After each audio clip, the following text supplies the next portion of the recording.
இந்த வீடியோ வந்து முழுக்க முழுக்க ஒரு ஹியூமானிட்டி சம்மந்தப்பட்ட வீடியோ. அதாவது போன வீடியோவும் அது முந்தின வீடியோ வந்து சாண்ட்ராவுக்காக நம்ம மிகப்பெரிய அளவில் வந்து சப்போர்ட் பண்ணியிருந்தோம். காரணம் என்ன அப்படின்னு சொல்லி கேட்டிங்கன்னா, கமருதீன் நம்ம பாரு இது ரெண்டு பேரும் சேர்ந்து லிட்டரலாக சாண்ட்ரா வந்து ஃபிசிக்கலாகவும் மென்டலாகவும் ரொம்ப அபியூஸ் பண்ணாங்க. ஸோ அதனால் வந்து இது கண்டிக்கக்கூடிய விஷயம். இதை வீக்கெண்டில் விஜய் சேதுபதி கேட்கணும், அவங்களுக்கு வந்து ஒரு நீதி கிடைக்கணும்னு சொல்லிட்டு நம்ம பேசியிருந்தோம், நம்ம திட்டிருந்தோம், நம்மளால் எவ்வளோ முடியுமோ. பட் ஆனால் இன்னைக்கு விஜய் டிவி என்ன ஒரு பிளான் பண்ணியிருக்கு அப்படின்னா, ஒருத்தவங்களோட ஹியூமானிட்டியை மையப்படுத்தி இன்னும் ரெண்டு பேரோட வாழ்க்கையை அழிக்கிற ஒரு வேலையில தான் வந்து விஜய் டிவி பண்ணியிருக்கு அப்படின்னு சொல்லிட்டு தான் எனக்கு தோணுது. என்ன சொல்லி கேட்டிங்கன்னா, ப்ரோமோ 2 அப்படி வந்து ரிலீஸ் ஆயிருக்கு. எல்லாரும் பரவலாக சொன்னாங்க ரெட் கார்டு வந்து கமருதீனுக்கும் மற்றும் பாரு இது ரெண்டு பேருக்குமே கொடுத்துட்டாங்க அப்படிங்கிற மாதிரி சொல்லி சொன்னாங்க. கண்டிப்பாக விஜய் டிவி இதை பண்ண மாட்டாங்க. ஏன்னா வெளியில் மக்கள் ஒரு விஷயத்தை வந்து ரொம்ப ஆவலாக எக்ஸாகரேட் பண்ணி அது திரும்ப திரும்ப பேசப்பட நம்ம ஒரு செய்தியெல்லாம் பார்த்துருக்கோம். ஒரு சின்ன விஷயமா இருந்தாலும் அதை எக்ஸாகரேட் பண்ணி செய்தி சேனல் வந்து போடும்போது அது மக்கள்கிட்ட ஒரு பரபரப்பை உண்டாக்கும், ஒரு பதட்டத்தை உண்டாக்கும். சேம் அதே மாதிரி நேத்திக்கு நடந்த சம்பவங்களும் அதுக்காக அவங்க பண்ணது சரின்னு நான் சொல்லவே இல்லை. அவங்க பண்ணது பெரிய தப்பு. நான் நேத்திக்கு அதுக்காக கீழ்ச்சிட்டேன், அது வேற. பட் ஆனால் நேத்திக்கு நடந்த விஷயத்த ரொம்ப பரபரப்பாக்கி இந்த விஷயத்தை ரொம்ப பதட்டத்தை உருவாக்கி வெளியில் இருக்கிற எக்ஸ் கண்டஸ்டன்ட்ல இருந்து எல்லாருமே ஒட்டுமொத்தமாக எல்லாரும் சேர்ந்து அபியூஸ் பண்ணாங்க. இவங்க ரெண்டு பேரும் அபியூஸ் பண்ணி இவங்க ரெண்டு பேரையும் வெளியேற்றணும், ரெட் கார்டு கொடுத்து வெளியேற்றணும் அப்படிங்கிற மாதிரி சொன்னாங்க. சரி, ஓகே, எல்லாரும் மக்களுக்கு இருக்கிற நார்மல் எனக்கும் தான் அது எல்லாருக்குமே இருக்கிறதா. ஏன்னா என்னால் அந்த 2 ஹவர் உட்காந்து அந்த லைவை பார்க்க முடியாத அளவுக்கு அந்த இடத்துல கொடுமை நடந்தது உண்மைதான். பட் ஆனால் விஜய் டிவி இது எப்படி ஒரு முடிவு எடுப்பாங்க அப்படிங்கிறத வெயிட் பண்ணி பார்க்கும்போது மக்களோட முடிவா, மக்கள் பார்வையிலிருந்து உங்களுக்கு ஞாபகம் இருக்காங்க, பிரதீப் ஆண்டனி எவிக்ட் ஆகி போகிறதுக்கு முன்னாடி வரைக்கும் மக்களிடத்துல இருந்து ஒரு மிகப்பெரிய எதிர்ப்பு குரல் அப்படிங்கிற மாதிரி இருந்துச்சு. ஆஃப்டர் பிரதீப் ஆண்டனி எவிக்ஷனுக்கு அப்புறமா தான் மக்கள் ஃபுல்லாக பிரதீப் ஆண்டனி பக்கம் நின்னாங்க. சேம் லைக் அதே மாதிரி மக்கள் இந்த மாதிரி கொந்தளிக்கிறாங்க. ஸோ இப்படி பண்ணால் வந்து டிஆர்பி ஏறும், இல்லை நம்மளோட சேதுபதி அவர்கள் வந்து ரொம்ப நடுநிலையாக நடந்துக்கிறாரு அப்படிங்கிறத வந்து மையப்படுத்தி அவங்க வந்து இதெல்லாம் வந்து இப்படி வெளியில் ப்ரொஜெக்ட் ஆகும் அப்படிங்கிறதுக்காக இந்த விஷயம் பண்ணாங்களா என்ன அப்படிங்கிறது தெரியல. ரெட் கார்டு கொடுக்கறதுல 1% கூட எனக்கு உடன்பாடு இல்லை. நான் சப்போர்ட் வீடியோ கிடையாது. விஜய் பார்வதிக்கு கமருக்கு முழுக்க சப்போர்ட் வீடியோ கிடையாது. இருக்கிற ரியாலிட்டி அந்த வீட்டில் இத்தனை நாளாக நடந்ததை வச்சு நான் பேசுகிறேன். ஏன்னா இதே வீட்டில் நேற்று என்ன நடந்துச்சுங்க, இந்த இடத்துல சாண்ட்ரா ஒரு வார்த்தை விடுறாங்க, அவங்க வார்த்தை விடுறாங்க, எல்லாம் மீறி 2 பேரும் சாண்ட்ராவை மென்டலி வந்து ஒரு மாதிரி அபியூஸ் பண்ணாங்க. நான் இல்லைன்னு சொல்லலை. ஆனால் இதில் சம்பந்தப்பட்ட 3 பேருமே தவறு இருக்குது. சாண்ட்ரா மேலே தவறு இருக்கு, கமருதீன் மேலே தவறு இருக்கு, விஜய் பார்வதி மேலே தவறு இருக்கு, 3 பேர் மேலே தவறு. ஆனால் நான் நேற்று பேசும்போது கூட சாண்ட்ரா என்ன பேசியிருந்தாலும் இவங்க இப்படி நடந்துடக்கூடாது அப்படின்னு சொல்கிறேன். பட் ஆனால் நீங்கள் ஒரு ஜட்ஜ்மெண்ட்டுக்கு வரப்போது, ஒரு முடிவு எடுக்கப்படும் போது இதை நீங்கள் கன்சிடர் பண்ணணும். வெளியில் இருக்கிற மக்கள் கொந்தளிக்கிறாங்க, ஸோ அதனால் அவங்களுக்கு நான் ரெட் கார்டு கொடுக்கணும் அப்படின்னு சொல்லி பார்த்தா இத்தனை நாளாக நீங்கள் டே 1லேருந்து 90 நாட்களாக பார்வதியும் கமருதீனும் நீங்கள் எதுக்கு யூஸ் பண்ணிக்கிட்டீங்க? கண்டென்ட்டுக்காக யூஸ் பண்ணிக்கிட்டீங்களா? கண்டென்ட்டுக்காக யூஸ் பண்ணிட்டு உங்கள் ஷோவை வந்து என்கேஜிங்காக எடுத்துகிட்டு போகிற மாதிரி யூஸ் பண்ணிக்கிட்டு கடைசியில் ரெட் கார்டு கொடுத்து உங்கள் வாழ்க்கையை அழிக்கிற மாதிரி ஒரு செயலில் ஈடுபட்டுறீங்க. அதுக்கு முன்னாடி இந்த கெட்ட வார்த்தை இருக்குது பார்த்தீங்களாங்க, இந்த கெட்ட வார்த்தை பேசுறது, இந்த அபியூஸாக பேசுறது அப்படிங்கிறது வந்து நேற்றுக்கு தான் நடந்துச்சா அப்படின்னு சொல்லி கேட்டிங்கன்னா கிடையாது. டே 1லேருந்து 80-90 நாட்களாக இதே கமருதீன் பேசியிருக்காங்க, நம்ம பார்வதி பேசியிருக்காங்க, அந்த வீட்டில் இருக்கிற 3/4 பேர் பேசியிருக்காங்க, எக்ஸ் கண்டஸ்டன்ட் பேசியிருக்காங்க, எல்லாரும் பேசியிருக்காங்க. எல்லாரும் பேசும்போது, எல்லாரும் கெட்ட வார்த்தை பேசும்போது அந்த விஷயத்தை வீக்கெண்டில் இது தவறான விஷயம், இது இந்த மாதிரி நடக்கவே கூடாது, நடந்தால் எல்லோ கார்டு கொடுப்பேன்னு சொல்லிட்டு ஒரு மினிமம் வார்னிங் கொடுத்துருந்தா கமருதீனுக்கு இந்த இடத்துல நீ இப்படி பேசணும்னு தெரிஞ்சிருக்குமா? அவனோட மைண்ட் செட் என்ன, நம்ம இப்படி பேசினா என்ன வீக்கெண்டில் விஜய் சேதுபதி திட்ட போறாரு, அதுக்கப்புறம் அவன் நார்மலைஸ் ஆயிருக்கான், விஜய் பார்வதி நார்மலைஸ் ஆயிருக்காங்க. அந்த வீட்டில் இப்படி பண்ணால் அதிகபட்சமாக ஒன்றும் பண்ண முடியாது, என்ன திட்டுவாங்க வீக்கெண்டில் அப்படிங்கிற மாதிரி நீங்கள் விஜய் டிவியும் சேதுபதி அவர்களும் வந்து இந்த விஷயத்தை நார்மலைஸ் பண்ணிட்டு இப்போ நேற்று நடந்த இன்சிடென்ட்டை வச்சு இதை எக்ஸாகரேட் ஆகிறத பார்த்துட்டு டிஆர்பி ஏற்றுறதுக்காக அவங்க 2 பேர்த்தையும் அவங்களோட வாழ்க்கையை அழிக்கிற மாதிரி வெளியில் அனுப்புறது எந்த மாதிரியான ஒரு கேவலமான செயல்? இதை நீங்கள் சொல்லுங்கள். நீங்கள் பாரு கமருதீனுக்கு சப்போர்ட்னு நினைக்காதீங்க, இருக்கிற ரியாலிட்டியை பேசுங்க. அக்ரஷன் விஜய் பார்வதி நேற்றுக்கு உதச்சி கீழே தள்ளினது ஒரு மிகப்பெரிய தவறு, நான் கீழே வச்சிருந்தேன். ஆனால் இதே வீட்டில் பார்வதியை சபரி அடிச்சு மூஞ்சில இந்த அளவுக்கு, இதை விட ஒரு படி மேலே அந்த அடி, ஓகேவா? ஆனால் அது டாஸ்க்கு, அது வந்து டாஸ்க்ல இப்படி தான் இருக்குன்னு சொல்லிட்டு நார்மலைஸ் பண்ணது யாரு? பிக் பாஸ் டீம் தானே. சரி ஓகே டன். நேத்திக்கு நடந்த இன்சிடென்ட்ல ஒரு லெவலுக்கு மேல இது இன்ஹியூமனா போகுது, ஹியூமானிட்டி இந்த இடத்துல மறுக்கப்படுது அப்படின்னு சொல்லிட்டு நினைக்கும் பொழுது பிக் பாஸ் என்ன பண்ணிருக்கணும், உடனே டாஸ்கை ஸ்டாப் பண்ணி இவங்களை எல்லாத்தையும் வெளியேற்றிட்டு இந்த மாதிரி கேம் ஆடுறதுக்கு, டாக்ஸிக் கேம் ஆடுறதுக்கான அவங்களை நான் வந்து உள்ள வச்சிருக்கேன். அடிக்கடி என்னவர்கள்னு சொல்லிட்டு பிக் பாஸ் சொல்றாருல, அவங்கள வந்து ட்ரிகர் பண்ணி அவங்க அடுத்த லெவல்ல பேசி அவங்களோட வாழ்க்கை போற அளவுக்கு உங்களோட எண்ணவர்களுக்கு நீங்க பண்றது இதுதானா?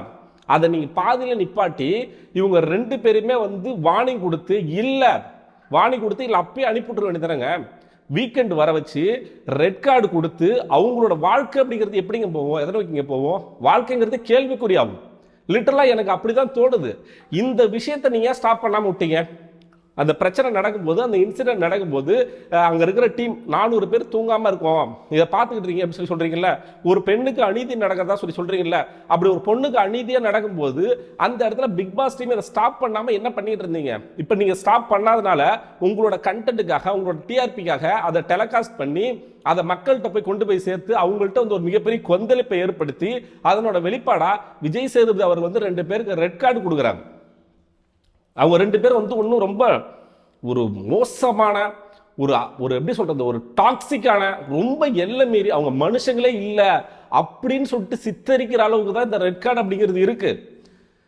உங்களோட உங்களவர்கள் தானே பிக் பாஸ் இருக்கு. பிக் பாஸ் உங்களவர்களா இருக்கக்கூடியவங்களுக்கு உங்களோட மினிமம் கர்ட்ஸ்னா என்ன பண்ணணுங்க?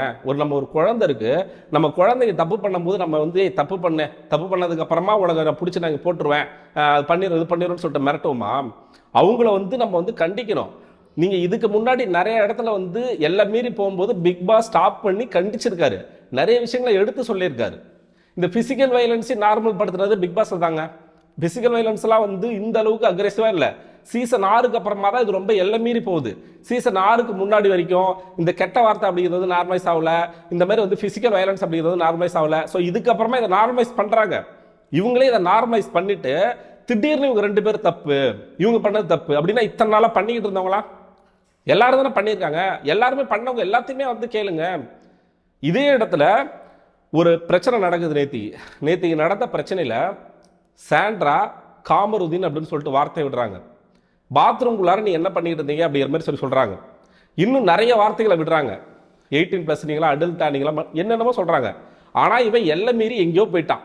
இவன் லைட்டா ட்ரிகர் பண்ணி விட்டா போதும், இவன் ஒரு மாதிரி ஆயிடுவான். நமக்கு எல்லாருமே தெரியும். இப்போ ட்ரிகர் பண்ணி விட்டவங்க இப்போ வந்து பிரச்சனையே கிடையாது. நான் சாண்ட்ராவுக்கு தப்புன்னு சொல்லலைங்க. அவங்க ட்ரிகர் பண்ணி விட்டு இவன் வார்த்தை விட்டு லைஃபை தொலைச்சிட்டு போயிட்டான். ஒரு கன்சர்ன் இருக்குமா இல்லையா? ஒரு பேசிக்கா அவனுக்கும் அப்பா அம்மாலாம் இல்லைங்க, அவ்வளோ வன்மத்தெல்லாம் கொட்ட வேண்டாம். நம்ம சாண்ட்ராவை எந்த அளவுக்கு வந்து ஹியூமானிட்டியோட நம்ம பார்க்குறோமோ அதே அளவுக்கு இவங்களையும் பாருங்க.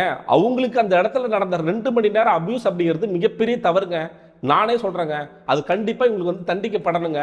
பட் ஆனால் நீங்க இதை எல்லாத்தையும் நார்மலைஸ் பண்ணிட்டு ரெட் கார்டு கொடுத்து அனுப்பும் போது இவங்களோட வாழ்க்கை கடைசி வரைக்கும் பாதிக்கப்படும் அப்படிங்கிறது என்னைக்காச்சும் நீங்க யோசிச்சு பண்றீங்களா?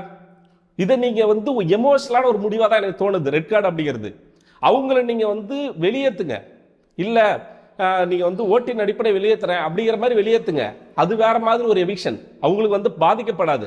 இப்போ நீங்க ரெட் கார்டு கொடுத்து அனுப்பும் போது அவங்களோட மென்டல் ஹெல்த் எப்படி இருக்கும் வெளியில போயிட்டு, இல்ல அவங்களால வந்து வெளியில சர்வை பண்ண முடியுமா? அவங்க வந்து அந்த அளவுக்கு ஒரு மோசம் தப்பு பண்றது இயல்புங்க. இதே பிக் பாஸ் வீட்டில் கடந்த காலங்களில் எல்லாருமே தப்பு பண்ணியிருக்காங்க. தப்பு பண்ணவங்கள கண்டிச்சிருக்காங்க. கண்டிச்சு கேட்கலையா, அவங்கள வெளியேற்றிருக்காங்க. ஆனா ரெட் கார்டு கொடுத்து அதை பழக்கி ஒரு ஆளுக்கு வந்து என்ன பிரச்சனை? ஆனா பிரதீப் ஆண்டனிக்கு ரெட் கார்டு கொடுக்கும் பொழுது மக்கள் 90% பிரதீப் ஆண்டனி பக்கம் நின்னாங்க. கரெக்டா? 90% நின்னாங்க. அதனால அந்த ரெட் கார்டு கொடுத்து வந்த ஃபீலே இல்லை அப்படிங்கிற மாதிரி பிரதீப் ஆண்டனி ஒரு இதில் சொல்லியிருப்பாரு. ஆனா விஜய் பார்வதி கமருதீனுக்கு நீங்க ரெட் கார்டு கொடுக்கும் போது ஆல்மோஸ்ட் எல்லாரும் எகெயின்ஸ்டா இருக்காங்க. இப்ப நான் சப்போர்ட் பண்றேன்னு நினைக்கிறீங்கன்னா நீங்க நினைச்சுக்கோங்க, எனக்கு பிரச்சனை கிடையாது. ஆல்மோஸ்ட் ஒட்டுமொத்த மக்கள் எல்லாருமே எகெயின்ஸ்டா இருக்கும்போது அவங்க எந்த அளவுக்கு வெளியில அபியூஸ் பண்ணப்படுவாங்க அப்படிங்கிறத நினைச்சுக்கலாம். இதே திரு விஜய் சேதுபதி அவர்கள் வந்து பிரஜின் ஒரு வாரம் வந்து ஒரு மிகப்பெரிய நெகட்டிவிட்டி வந்துச்சு. பெரிய சண்டை போட்டு ஒரு மாதிரி வந்து பேப்பர் ரவுடின்னு சொல்லிட்டு ட்ரெண்ட் ஆனதெல்லாம் அந்த வீக்கு தான். அந்த வீக் வந்து லீஸ்ட்ல இருந்தார் பிரஜின் ஓட்ல, ஓகேவா? அந்த வாரம் வந்து பிரஜினை வெளியேற்றல. என்ன காரணம் அப்படின்னா இந்த நெகட்டிவிட்டியோட நீ வெளியில போனா உனக்கும் ஒரு லைஃப் இருக்கு அப்படின்னு சொல்லிட்டு நம்ம ஃப்ரெண்டு தன்னோட ஃப்ரெண்டு மேல இருந்த அந்த கன்சர்ன் இத்தனை நாளா 12 வாரங்களா உங்க ஷோவை ரன் பண்றதுக்கு டிஆர்பி ஏத்துறதுக்கு கூடயே வச்சுக்கிட்டு இருந்த 2 பேரை வெளியேற்றும் போது ஏன் இல்லைன்னு சொல்லி கேட்கிறேன். இவங்களுக்கு ஒரு லைஃப் இருக்கு, இவங்க இந்த அளவுக்கு பண்ணியிருக்காங்க அப்படின்னா அவளை கண்டிச்சு நீ ஒரு வாரம் கூட ஸ்டே பண்ண வைக்க வேண்டாங்க. நான் கேட்கறது ரெட் கார்டுக்காக மட்டும் தான் பேசுறேன். நீங்க ஸ்டே கூட பண்ண வைக்க வேணாம். அவங்க ஒரு பெரிய தேச குற்றம் பண்ணிட்டாங்கன்னு வச்சுக்கோங்களேன், நீ ஸ்டே பண்ண கூட வைக்க வேணாம். பட் ஆனால் நார்மல் எவிக்ஷனா ஓட்டின் அடிப்படையில் வெளியேற்றுற மாதிரி வச்சு வெளியேற்றிருக்கலாமே. அந்த அளவுக்கு என்னங்க வேணுமோ அவங்களோட லைஃபே போச்சுங்க. அவங்களோட வாழ்க்கையை அடிக்கிறீங்க. அவங்க ஒரு தப்பு பண்றாங்க அப்படின்னா அந்த இடத்துல சாண்ட்ராவுக்கு தப்பு பண்றாங்க அப்படிங்கும்போது அந்த இடத்துல 8 கண்டஸ்டன்ட் இருக்காங்க, 3 ஆண்கள் இருக்காங்க. உண்மையுமே ஹாட்ஸ் ஆஃப் சபரி, வினோத், விக்ரம். உண்மையுமே அந்த இடத்துல அவங்க சப்போர்ட் பண்ணாங்க. அவங்களுக்கு எதிர 10 கேமரா இருக்கு, கோடிக்கணக்கான மக்கள் பார்த்துக்கிட்டு இருக்காங்க. எல்லா மக்களும் யார் பக்கம் நியாயம் இருக்கு அப்படிங்கிறத பார்க்காமலா போயிடுவாங்க? அது தெரியாமலா போயிடும்? எல்லாரும் பார்த்துக்கிட்டு தானே இருக்கோம். அங்க உள்ளே உங்களுக்கு சேஃப்டி டீம் இருக்கு. அவங்களுக்கு எப்ப என்ன நடந்தாலும் அது உடனே கண்காணிச்சு உடனே ஹாஸ்பிட்டல் கூட்டு போயிட்டு அவங்களை நார்மலைஸ் பண்றதுக்கு சேஃப்டி டீம் இருக்கு. நீங்க எல்லாத்தையும் வச்சிருக்கீங்க.